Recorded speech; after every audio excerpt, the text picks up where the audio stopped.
السلام علیکم۔ صبح بخیر۔ جی آج کچھ پلانٹس بھیج رہے ہیں اور اس میں دو بندوں کا پارسل ہے، وہ تھوڑا بڑا ہے۔ ایک کسٹمر ہے جس کا تعلق جو ہے وہ ہری پور سے ہے۔ ایک کسٹمر ہے جس کا تعلق ہری پور سے ہے۔ ہری پور ڈسٹرکٹ ہے ایک خیبر پختونخوا کا۔ ادھر کچھ پارسل بھیج رہے ہیں، اس میں ہر ویرائٹی سے ان کی دو دو پلانٹس ہیں، تو ان کی تقریباً 7 پارسل، 1 2 3 4 5 6 اور یہ والا 7 پارسلز ہیں ان کی۔ اور ان کے پارسلز میں مختلف پودے ہیں، مثلاً یہ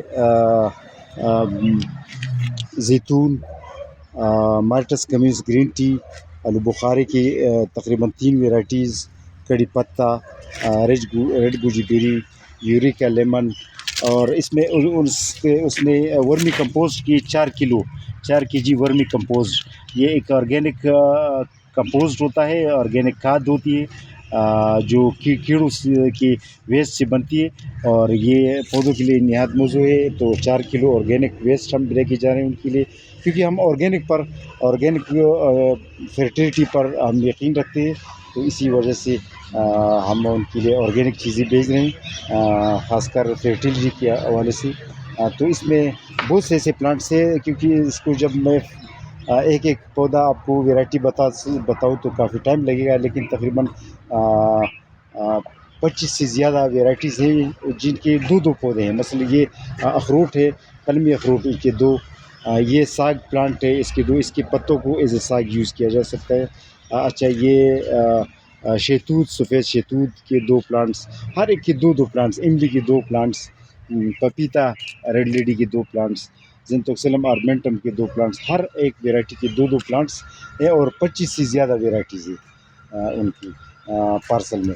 اچھا، یہ دوسرا پارسل ہے جامن حسین بھائی، یہ کراچی سے تعلق رکھتا ہے۔ ان کی پارسل تقریباً 5 پارسل ہیں ان کی، 1 2 3 4۔ ان کے 4 پارسلز میں بھی مختلف نوعیت کے پودے ہیں، جس میں لیچی، جامن، لیمن گراس، سندر خانی انگور، پیکا نٹس، یہ سارے ہیں۔ اور یہ جو ہے نا، یہ ان کے لیے لے کے جا رہے ہیں۔ اس میں فلاور پلانٹس بھی ہے، کچھ فلاور پلانٹس فری ایڈ کی ہے۔ ان کے پارسل میں بھی فلاور پلانٹس تقریباً 10 فلاور پلانٹس ہم نے فری ایڈ کیے۔ فلاور پلانٹس زیادہ تر ہم فری ایڈ کر دیتے ہیں پارسل میں۔ تو یہ اچھا، اس میں خالد بھائی ہے جس کا تعلق لاہور سے ہے، ان کے لیے دیودار کی کچھ پلانٹس لے کے جا رہے ہیں۔ اور یہ ڈاکٹر خرم شہزاد بھائی ہے، ان کی بھی پارسل میں کچھ پلانٹس ہیں۔ اور تو آج فوکس کر رہی تھی دیودار کے پودوں پر، کہ دیودار کے پودے جو ہے نا سایہ دار پودے ہوتے ہیں، سایہ دار درخت ہوتی ہے، اس کی بہت بڑی لمبی درخت ہوتی ہے، 100 سال عمر سے بھی زیادہ والی یہ درخت ہوتی ہے، اور پوری دنیا میں سائے کی وجہ سے اور بہت قیمتی لکڑی کی وجہ سے یہ مشہور ہے۔ تو آج دیودار کے بارے میں آپ کو کچھ بتانا تھا۔ آج کے لیے اتنا کافی۔ اللہ حافظ۔